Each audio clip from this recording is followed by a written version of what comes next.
സംസ്ഥാനത്ത് ഇന്ന് പരക്കെ മഴയ്ക്ക് സാധ്യത. 8 ജില്ലകളിലാണ് യെല്ലോ അലർട്ട് പ്രഖ്യാപിച്ചിരിക്കുന്നത്. മഴയ്ക്ക് പുറമെ ശക്തമായ കാറ്റിനും ഇടിമിന്നലിനും സാധ്യതയുണ്ടെന്ന് മുന്നറിയിപ്പുണ്ട്. ശ്രീനന്ദ ചേരുന്ന വിവരങ്ങളുമായി. ശ്രീനന്ദ, ഈ വേനൽക്കാലത്ത് വരുന്ന മഴയാണ്, അപ്പോൾ എന്തൊക്കെയാണ് പ്രത്യേകമായി മുന്നറിയിപ്പുകളുള്ളത്?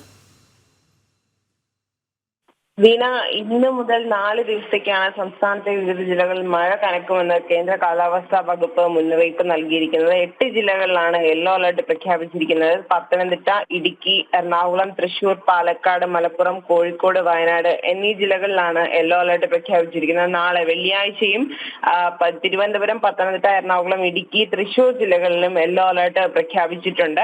ശനിയാഴ്ചയും ഞായറാഴ്ചയും വിവിധ ജില്ലകളിൽ യെല്ലോ അലർട്ടും പ്രഖ്യാപിച്ചിട്ടുണ്ട്. ഇപ്പോൾ തന്നെ നമുക്ക് മനസ്സിലാക്കാൻ സാധിക്കും, വിവിധ ഇടങ്ങളിൽ, ഒറ്റപ്പെട്ട ഇടങ്ങളിൽ ഇടിമിന്നലോട് കൂടിയ മഴയും അതുപോലെ തന്നെ 40 കിലോമീറ്റർ വരെ വേഗത്തിൽ കാറ്റ് വീശാനുമുള്ള സാധ്യത തള്ളിക്കളയാൻ സാധിക്കില്ല എന്നാണ് കാലാവസ്ഥാ നിരീക്ഷണ കേന്ദ്രം അറിയിച്ചിരിക്കുന്നത്. 24 മണിക്കൂറിൽ 64.5 മില്ലിമീറ്റർ മുതൽ 115.5 മില്ലിമീറ്റർ വരെ മഴ പെയ്യുമെന്നാണ് ഇപ്പോൾ ഉള്ള ഒരു കണക്കുകൂട്ടലിൽ നിന്ന് നമുക്ക് വ്യക്തമാക്കാൻ സാധിക്കുന്നത്. കള്ളക്കടൽ പ്രതിഭാസത്തിനുള്ള സാധ്യതകളും തള്ളിക്കളയാൻ സാധിക്കില്ല എന്നാണ് കാലാവസ്ഥാ വകുപ്പ് ഇപ്പോൾ വ്യക്തമാക്കിയിരിക്കുന്നത്.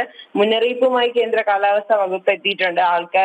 മത്സ്യത്തൊഴിലാളികളോട് പുറത്തു പോകരുതെന്നും അതുപോലെ തന്നെ അവർ മീൻ പിടിക്കാൻ പോകുന്നത് കുറയ്ക്കണമെന്നും ഈ ഒരു മഴ എപ്പോഴാണ് ശക്തമാവുക എന്നൊരു കാര്യം നമുക്ക് പറയാൻ പറ്റത്തില്ല എന്നാണ് കാലാവസ്ഥാ വകുപ്പ് അറിയിച്ചിരിക്കുന്നത്. കാറ്റും, അതിശക്തമായ കാറ്റും അതുപോലെ തന്നെ കടൽക്കയറ്റവും ഉള്ള ഒരു സാധ്യത തള്ളിക്കളയാൻ ആകില്ല എന്നാണ്. അതുകൊണ്ട് തന്നെ ജനങ്ങളോട് ജാഗ്രത പുലർത്തണമെന്നാണ് കാലാവസ്ഥാ വകുപ്പ് അറിയിച്ചിരിക്കുന്നത്.